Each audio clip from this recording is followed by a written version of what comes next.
Time to take a look at news stories making headlines around the globe. We begin this morning with the decision of the National Judicial Council to summon 3 judges over granting of ex parte orders. The judges were not named are to explain why disciplinary action should not be taken against them for granting conflicting ex parte orders. The decision was taken at Monday's meeting of the Chief Justice of the Federation with the Chief Justice of the FCT, Rivers, Kebbi, Cross River, Jigawa, Anambra, Imo States. The Chief Justice, Tanko Mohammed, directed the Chief Judges to be circumspect in assigning cases to their judges in their jurisdictions, even as he threatens that they will be vicariously liable for misdeeds of judges under them. He warned that the judiciary will no longer condone indiscipline or allow any judge to tarnish the image of the judiciary. Tundu, your views on this? Well, I think this tough stance from the Chief Justice of Nigeria is most gratifying. We really cannot afford to have the judiciary fall the way of so many other institutions in this country. Some institutions must be preserved, sanity and all. But what I'm curious about, and I hope that curiosity is satisfied, is how 4 of the chief judges managed to exonerate themselves, because the report in this day says that they had one-on-one interviews with the CJN, lengthy interviews, and then he had like a group interview with all of them, and he was angry with them. So I wonder how they managed to wriggle out of, an escalation that the 3 chief judges who have not been named will be facing. They are now going to face the NJC, the 3 of them, and 4, I suppose, have gotten off with maybe a pat on the wrist or whatever, slap on the wrist. I wonder what was said there, and I hope we find out. As for the NJC, I also want to commend them because they did not wait for the usual custom of having a petition against the judges. They took action on their own, so that's great. Yes, usually the procedure is that the NJC will act on the basis of petitions. But this is a case in which the NJC is acting on its own, faced, as it were, with an extraordinary situation in which the public was complaining loudly about judges descending into the political arena and in the process bringing the judiciary in Nigeria to disrepute. So I think that the CJN, as the chairman of the National Judicial Council, has acted correctly and properly in this matter. But the 3 judges that will be, summoned to appear to answer to charges, if you like, to a query before the National Judicial Council have not been named. They should be named. Who are they? Are they the heads of courts out of the 7 that were invited, or the specific judges who are allowed conflicting, injunctions from and who abuse jurisdiction? We would like to know. Maybe in the course of time, the identity will be disclosed by Mr. Sojoye, the registrar of the Supreme Court. However, I think there are critical points that were made by the Chief Justice of Nigeria that should be underlined. He's emphasizing the integrity of the judiciary. He's talking about the need for heads of courts to make sure that they issue relevant practice directions, which is important. He's talking about not putting inexperienced judges in charge of politically sensitive matters or complex matters. He's talking about not putting inexperienced judges, appointing them as vacation judges. And he's also talking about the need to make sure that lawyers who engage in forum shopping are not allowed to do so. This is important, but he will not be the first Chief Justice of the Federation who would go in this direction. As far back as 1985, Justice Mohammed Bello took the same route. Well, I've been reminded by Femi Falana SAN that steps were taken which had impact. Well, would this have an impact as we go ahead to the 2023 general elections? Will the judges restrain themselves? Will every officer in the Temple of Justice act as officers in the Temple of Justice? Because the abuse is what the CJN is complaining about. I have another point which I raised in a previous piece, but I do not want to bring that on now because the CJN spoke angrily, and I think it deserves every support in trying to sanitize the judiciary and ensure that bad eggs, either on the bench or in the bar, inner or outer, are not allowed to derail or taint the integrity of the judiciary or the law justice dispensation process in Nigeria. Amazing that we're talking about injustice at the Temple of Justice. That's all on news headline. We'll take a short break now. When we return, we'll have Rotus, Michael, Adesua, Aaron to give us updates on Africa, global business, COVID-19, and sporting activities across the globe. Stay with us.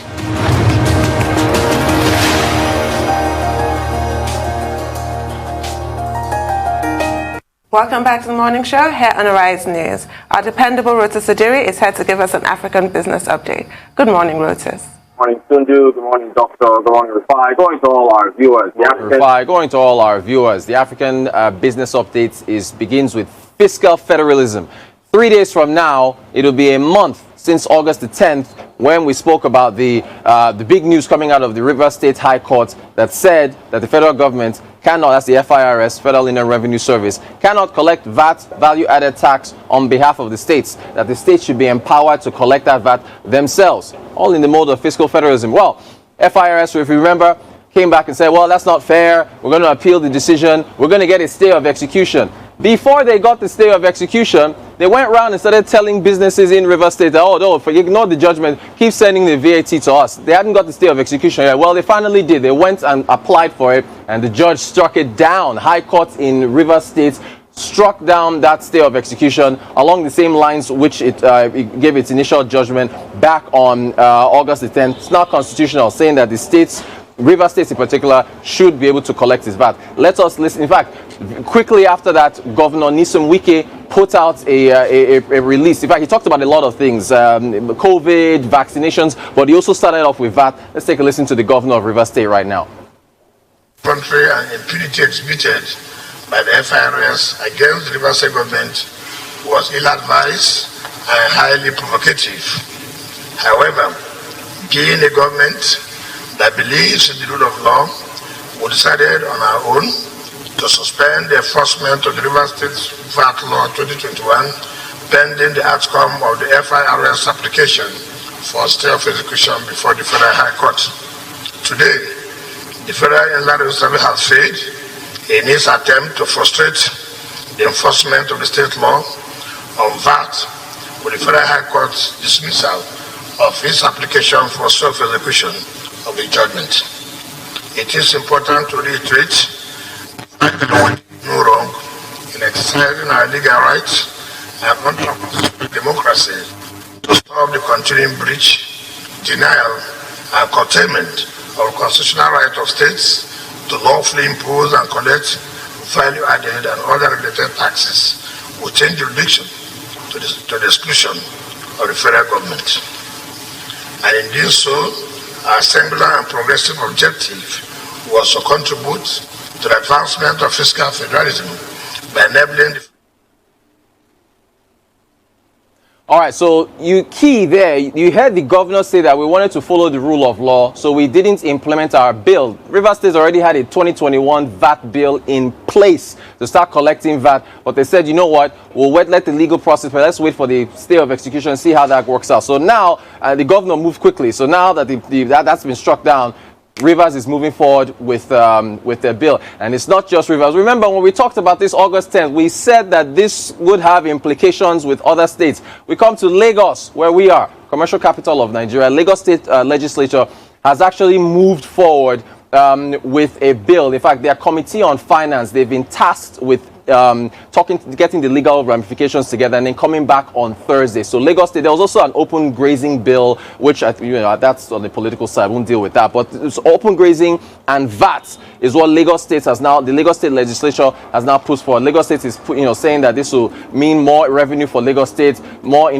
revenue to go towards infrastructure and so on and so forth. As you know, Lagos State generates majority of VAT that goes into the pool, which other states share. Now, speaking of other states sharing, we hear from the wires that another southwestern state might make an announcement between today or tomorrow or sometime this week on this VAT matter. But there's some friction going on with respect to, I don't know which states, some northern states, I think it was Katsina that was mentioned. Some northern states want the status quo to remain as is. Why is that? Well, you know why that is, because they share from the pool, and certain states don't generate as much VAT as others. And so they would want the status quo to remain in place so they can continue to collect from the pool. So it's all very interesting. And of course, when you think about the backdrop, what COVID-19 has done to state finances, the state budget support from the federal government, only what? 5-6 states fiscally viable, pensions being owed to workers, you know, they need the money. This is all about money. And look, I mean, remember Rufai was talking yesterday about Gini coefficient, human capital development, and so on and so forth. The more money you have, the better those indexes play off for these states. So I mean, this is probably going to go all the way to the Supreme Court, and it's all very, very interesting. Other news, Mele Kyari, Group Managing Director of the NNPC, moved to oil and gas now. He was on Bloomberg. He was on Bloomberg TV, and he was talking about the Petroleum Industry Act. And he said that it's, you know, since going with the act, the NNPC now, of course, will be following the Companies and Allied Matters Act, you know, CUBA, saying that there could actually be an IPO, by 2024, 2025. And who wouldn't want that? I'd want that. You know, if NNPC is taking, you know, strategic equity stakes in, you know, Dangote Refinery and others, shareholders should be able to get into that. So, you know, we'll see how that takes place. But he's saying per the Company and Allied Matters Act, a corporation from being corporatized, I think you wouldn't be able to float an IPO until about 3 years later or so, which falls into 2024, 2025. And then finally, we were talking about Paul Kagame yesterday when we talked about, Doctor mentioned benevolent dictators. Well, Rwanda has entered into a partnership with the International Finance Corporation, the IFC, which is part of the World Bank Group, to produce vaccines. So they're going to help, the IFC is going to partner with them on technical matters, feasibility studies, and so on and so forth. Rwanda is moving ahead with vaccine production so that they can be prepared for the next pandemic. That is our African business update for today.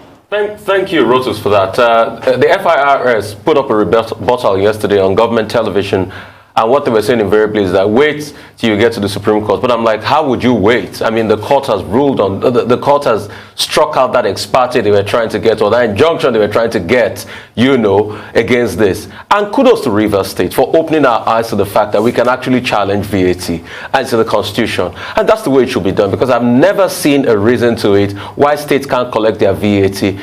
We're supposed to have a federal, you know, republic on paper. Yeah. The states are supposed to have some level of autonomy, or full autonomy. They should be able to collect VAT and some other taxes to help their state, and the center should be small. But this unitary system we practice, and we say, oh, we practice the American system of presidential democracy, it doesn't work. So it's always a mismatch. You know, when you look at it, it sounds like a diarchy to me when you look at it. The fact that, oh, there's a unitary system at the top, and on the states, you say, oh, it has to be a federal system. And VAT is a big deal breaker. States that can't churn out a lot of VAT should go out there and fight for their own life, generate economic activity, and fall on the scale. States like Rivers and Lagos will benefit big time, and they'll use it to develop their state, and that's the way it should be. Real quickly, I want to talk about NNPC, you know, doling out, you cannot buy shares from NNPC from 2024. Great one. But long overdue. Other countries are already doing it. Saudi Aramco is doing it. People are buying Saudi Aramco shares. Abu Dhabi, ADNOC, Abu Dhabi National Oil Producing Firm, is already, I mean, they had an advert for shares recently. So that's the way to go. We need to be able to streamline things in this country. Well, the judgment on VAT, first the Court of First Instance, and now by the Court of Justice Palm, where the FIRS went to, the Federal High Court in Port Harcourt, I also think it's a significant development. And we should pay very close attention to what Justice Palm of the Federal High Court of Port Harcourt said. He said, one, it will amount to an act of murder to grant the injunction that the Federal Inland Revenue Service is seeking. And what is that injunction? To stop the Rivers State government from collecting VAT. And he pointed out that the Rivers State government, the Rivers State House of Assembly, had already put in place a Rivers State VAT, you know, collection act of 2021. And once that is in place, then the court cannot grant an injunction. Second, there is another case, an appeal at the level of the Court of Appeal, and maybe that's why the FIRS is talking about the matter going all the way to the Supreme Court. But it is a track law that an appeal does not automatically serve as a stay of execution. And the ruling by Justice Pam was declaratory enough. Shortly after that ruling, Governor Wike went on air, and he also made a number of other points, away from the court, which I think is important. He said, well, this is about equity, as the judge, Justice Pam, pointed out, that it will amount to a violation of equity for you to collect VAT in Port Harcourt and go and use it to give revenue to people in some other parts of the country. Two, he made it very clear that every state must become productive.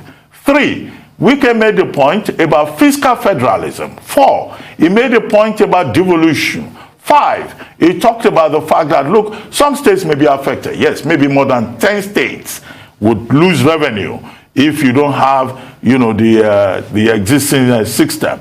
But the truth of the matter is that these states must become centers of production rather than consumption. Wike talked about people going to Abuja with to go and collect handouts, cap in hand, under Section 162 of the Constitution. So fiscal federalism is the main point that we're dealing with here. Finally, he accused Governor Masari of Katsina State and some other northern governors of trying to frustrate this. But where the matter is already there, in the court of law, and it is good that this has been determined through due process, through the rule of law. In Lagos, Lagos State is trying to also enact its own law with regard to VAT. There is no doubt that other states will follow. You can be very sure that all the states in the southern part of the country, will probably go in that direction. If you cannot get fiscal federalism through negotiations at the table, perhaps we can get it, through the courts.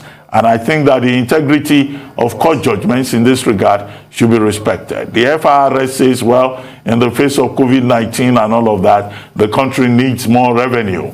But, well, you can't just tax Peter. You can't rob Peter to pay Paul, or how do they say it? However, all the states that are jumping on the VAT bandwagon, they also need to be reminded that VAT is not the only way you can generate revenue.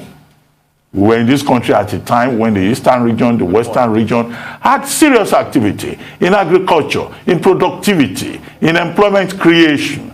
So let no governor say, oh, they have given us this ruling until we challenge it at the Supreme Court, we can keep collecting VAT. The average Nigerian doesn't like tax. But we would like creativity. We would support innovation. We would like government, to do things, to activate those sectors of the economy that are dying at the subnational level. And any governor that is able to do that will deserve enormous praise, in my view.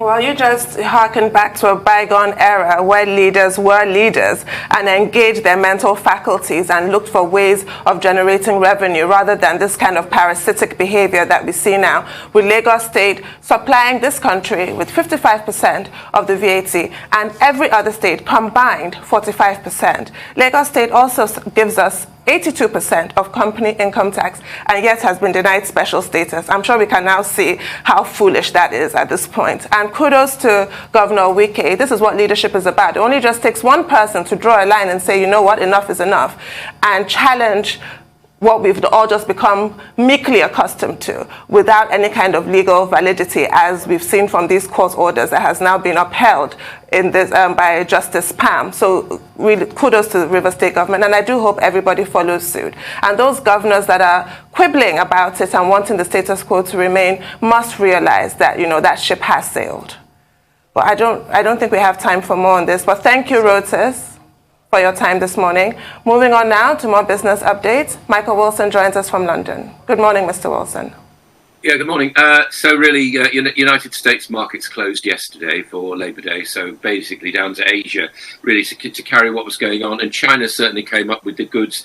Shares in Asia Pacific slightly mixed, but China's balance of trade actually advanced massively more than people actually thought it was going to do, up about 25.6 as opposed to an expectation of 17.1.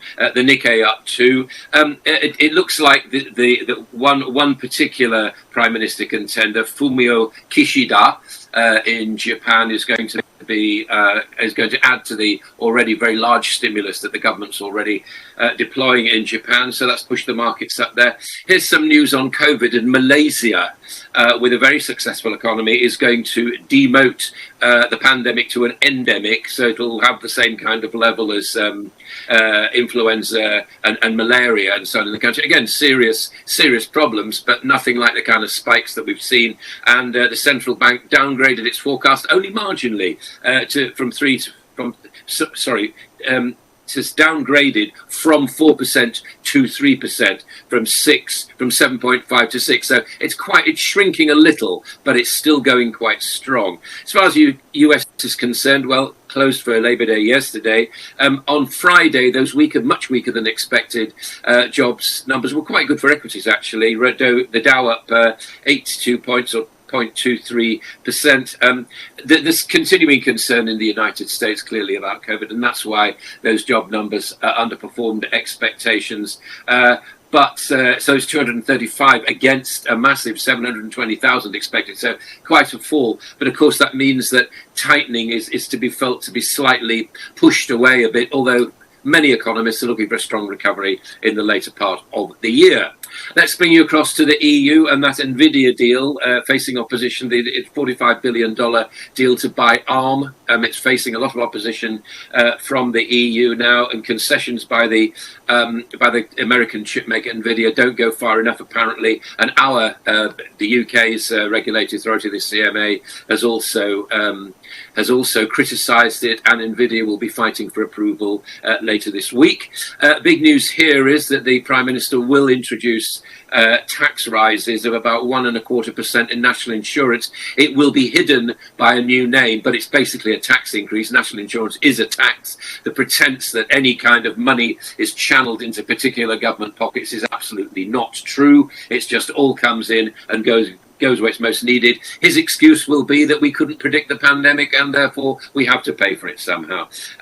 The worker crisis still continues here. I've been telling you about the kind of shortages that people are actually going through at the moment. CBI, the Confederation of British Industry Bosses Organisation, says it'll probably last for another 2 years. So any skilled immigrants absolutely welcome at our borders. And the UK regulator would like to have more control over cryptos, particularly after somebody called Kim Kardashian, whom you may know, actually put on the website to promote a little-known token to her 250 million followers. Now, the regulators are saying this is crazy. It's about time that investors were protected from this kind of thing. You can't have social media conducting the way that people actually want to invest. Well, you can, but it's not a terribly good idea.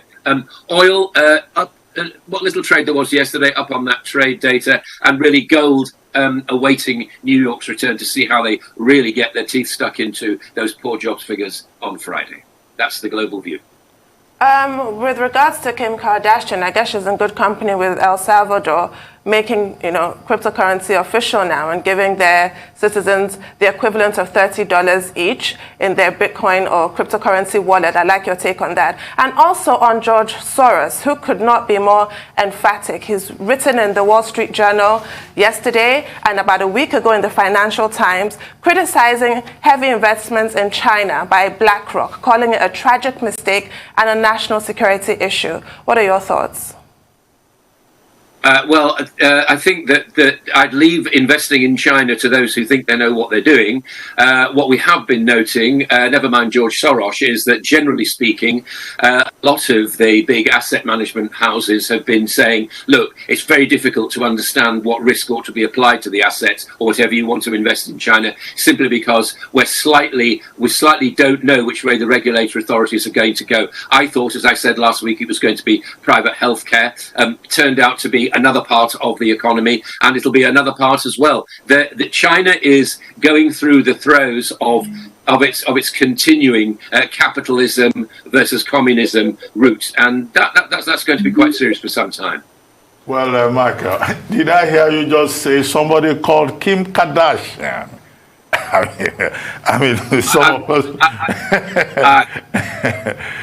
she has one of the largest followings on social media. And, well, I know that the FCA is concerned about the fact that she's promoting Ethereum marks. And the big issue for the FCA is the fact that you can lose money because Ethereum marks is different from Ethereum. But you just dismissed her and said somebody called Kim Kardashian.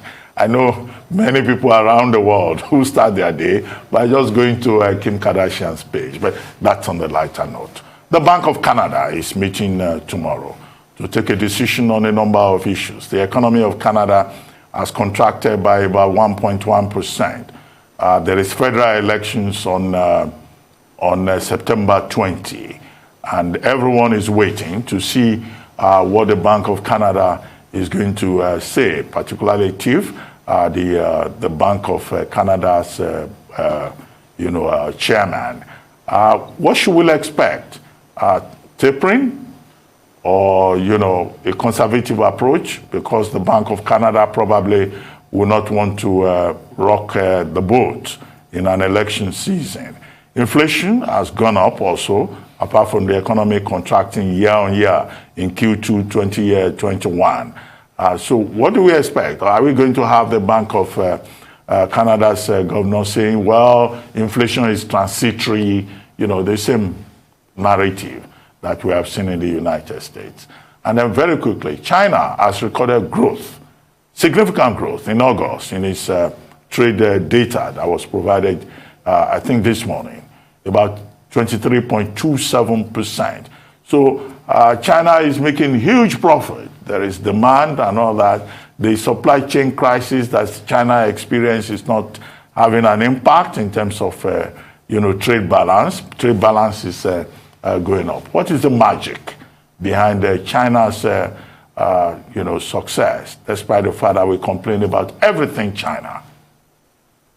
We do, but unfortunately, the majority of consumers actually clearly like the cheap goods that China still continues to produce. And we shouldn't forget that when we start to talk about the future of China and say that it is gathering strength, it is. But as you can see from these figures, balance of trade figures clearly indicate that it does rely on the rest of the world's growth. There's no question about that. So we are all together in this, whether we actually like it or not. And that's why I continue to say that the future with China, although we might not like what they're doing, perhaps we do, perhaps we don't, depends on which side of the political fence you are. If you believe in communism, then you like it. If you don't believe in it, then you don't. However, we share a common goal, which is they talk about common prosperity. There is no such thing, as you clearly know, about as such thing as common prosperity. There's prosperity, and there are winners and losers, just like there are in life, in nature, and everything. But so what I feel is that China, whilst we see these kind of figures, to me they're saying they need the rest of the world to buy their goods. As far as Canada's concerned, hey, listen, no country that used to have a finance minister called Michael Wilson can be that bad. What we're seeing is very undecided. I don't think there'll be any change at all. I think they'll toe the line, as they will with the Fed. They're very dependent upon the United States, as it's a neighbor and also a trading partner. And I think they'll probably keep their powder dry. I mean, that seems to be, apart from South Korea, that appears to be what most central banks are doing. All right, Michael, real quickly, it's shocking when you said, never mind George Soros. This is the same man that bet against the pound and won big time. The only man to win $2 billion over a bet against the pounds and the economy of Britain. That's apart, Michael. But real quickly, I want to talk about aluminum prices going up because of what is happening in Guinea. Yeah, so let's do George Soros first. He wasn't the only person to make money. He says he was. He wasn't. Many people made a lot of money by shorting on the pound during that time. I've interviewed George Soros. Yeah, he's a great man. I don't necessarily listen to these people because I much prefer to take a general view of what the markets are expecting rather than people like George Soros and Elon Musk and all the rest of them who have their own particular agenda. He's a perfectly nice man. He's done extremely well, and I hope that he gives away a lot of his money to philanthropic projects. And your other question was about aluminium. Yeah, going Guinea. In Guinea. Yeah, aluminium prices were off the charts yesterday as the crisis in Guinea continued. Yeah, I don't know the specifics of that, to be honest. I would be saying that aluminium is particularly useful. It's again one of these metals. I'm guessing here, but I think I'm pretty much along the lines of it, that it's one of these metals that will be required more and more because it's light and it's malleable and it's manufactured and it's also very, very difficult to enclose within an industrial location. It's very specific in its kind of uses, and I would see those uses actually getting more, particularly, for example, as electric vehicles begin to get lighter, unless carbon fibers developed, and that's not happening at the moment. All right. Thank you so much, Michael. Really appreciate you for your time. For updates on COVID-19 pandemic, Adesua Omoroa is back. Adesua, been a while. How are you doing? Good to see you. Very well. Thank you so much, Rufai. Good morning. Good morning, Dr. Abatsi. Good morning, Sundo. Good morning. Welcome back. Thank you so much, guys. Thank you so much. Yes, I left for a bit, but the pandemic didn't go anywhere, unfortunately. So let's look at the global figures as at now. Over 4.5 million people have been killed by this virus, and of course we have several million others who have been infected by the coronavirus. 221 million according to the Johns Hopkins University, if we can have that global figures up for you. Vaccination update. Of course, vaccine administration also continues globally. Over 5.4 billion, if I can get that correctly, doses have been administered. Let me remind you that most of the vaccines we have at the moment against COVID-19 requires 2 doses. So when you put that into consideration, you can do the numbers. The vaccines are not yet enough across the globe.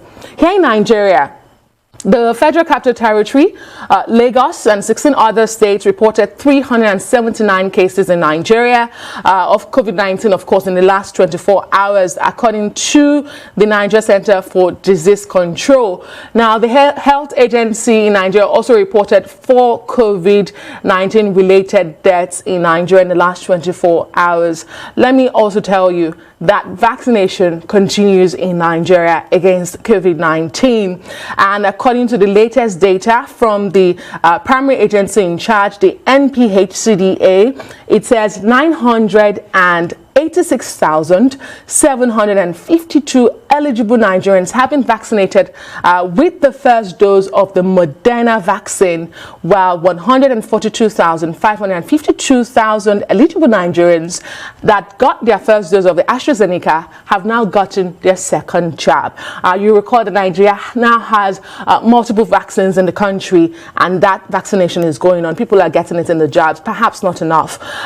Still in Nigeria, the primary agency, the Nigeria Center for Disease Control, now has a new boss. His name is Dr. Ifedayo Adetifa. He replaces the very known Dr. Chikwe Ihekwazu, who was appointed as the Assistant Director General of the World Health Organization in charge of health emergency intelligence, with effect from November 1 this year. Dr. Adetifa brings wealth of experience to the table. Let me just tell you that he studied epidemiology at the University of Amsterdam in the Netherlands, where he bagged his MSc and his PhD. Well, until his appointment, Dr. Ifedayo Murayo Adetifa was an associate professor of infectious diseases epidemiology at the London School of Hygiene and Tropical Medicine. A lot of people will be looking at the NCDC to see what happens now with the change of guard. Well, to Lagos State, still in Nigeria, it is no longer news that Lagos has been the most affected state in the country in terms of COVID-19 cases and COVID-19 related deaths. However, the state government says it is now considering getting COVID-19 vaccines from other sources apart from the federal government in a bid to speed up vaccination efforts in the state. According to Professor Akin Abayomi, who is the Commissioner for Health, he said the state is considering vaccinating its entire population in order to achieve herd immunity, and not just the 60%. He is worried about the 40% that will be left should they vaccinate 60%. And he says they're considering avenues such as donor partners, private sectors, of course, to expedite this action. Finally, let's go out of Nigeria to Cuba, where the country has become the very first in the world to vaccinate children from the age of 2, toddlers if you say, using the homegrown jabs not recognized although by the World Health Organization. Now, the island of 11.2 million people aims to inoculate all of its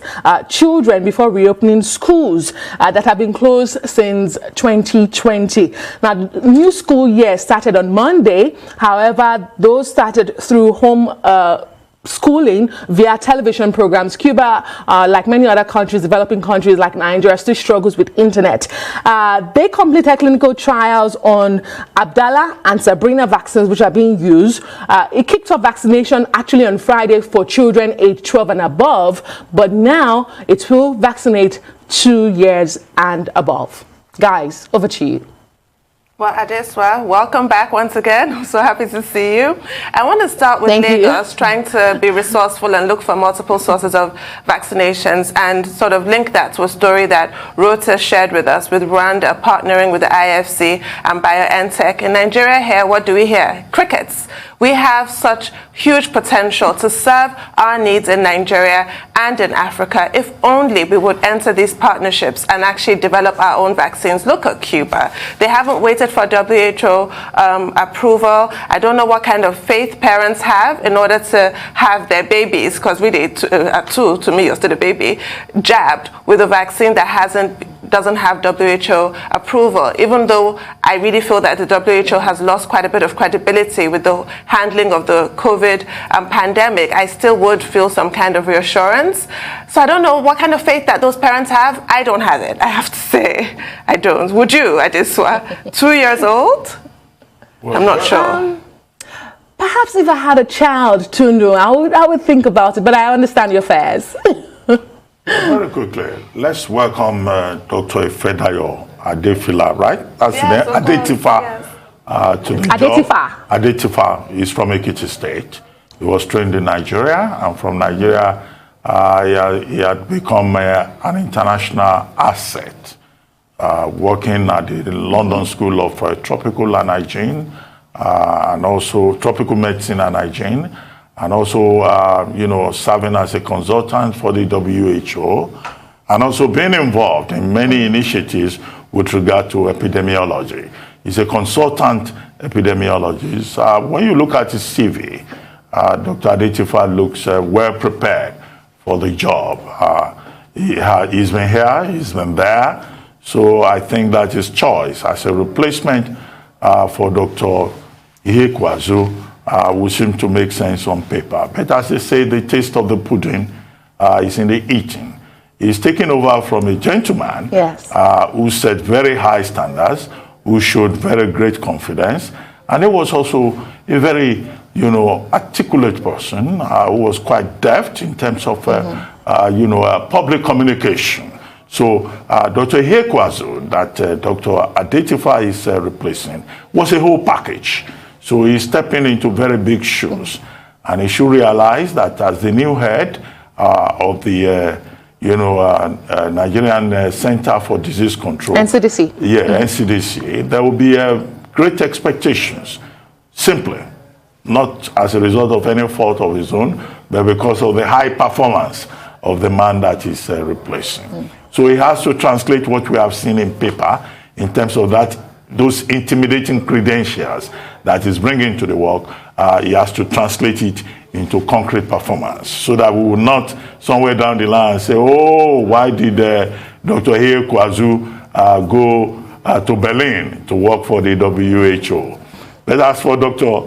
Ihekwazu, we have had calls on this program to congratulate him on his stellar performance, the confidence, the expertise, the professionalism that he brought to the job. And we are not surprised that he's been headhunted by one of the major international organizations, the WHO. He's going to be in charge of the global hub, in charge of epidemic and pandemic intelligence. And I think that is a very great assignment. And I said, this is a confirmation again that we have diamonds truly in Nigeria, as President Buhari reminded us on the occasion of the 60th anniversary, independence anniversary of Nigeria. However, let me make this point. Each time President Muhammadu Buhari appoints a replacement for a position, The standard narrative is to say, oh, he's likely to go and pick somebody from Katsina or somebody from his geopolitical zone. Well, I have noted this. This is at least one example that I can continue to cite, that the president did not go and pick a northerner just for the purpose of replacement, you know, and that the president realizes that the public health crisis that we face is a very serious one. And in this, nobody, write it down. I hope nobody will come up and write some kind of rubbish. You know, nobody can accuse, in this particular instance, President Buhari of nepotism, because Aditifa looks like, you know, one of those diamonds who has been given this job. He must live up to expectation. As for Lagos State, yes, Lagos State, you know, we continue to praise Professor Akin Abayomi and also the incident commander in Lagos State with regard to the pandemic. Just to throw in this point, earlier, much earlier in the year, Lagos State had promised us that it was going to, on its own, get additional, you know, vaccines from whatever source. Well, I expected Professor Abayomi to give us an update on that, because this is like a promise that was made many months ago. We will achieve herd immunity, we will get more vaccines beyond what the federal government is doing. But he didn't provide that update. What he has done is to reassure us that although the federal government of Nigeria wants to achieve 60% immunization, that the Lagos State government's ambition is to achieve full coverage. 73,000 cases of infection, 73,000 plus cases of infection in Lagos State, over 622 deaths. So the commitment is important. Yes. But for those of us who track these developments and this public communication, we need to know more details from Professor Akin Abayomi and possibly also from the incident commander in Lagos State. All right, this was good to see you again, but we need to go. I'll probably talk to you tomorrow.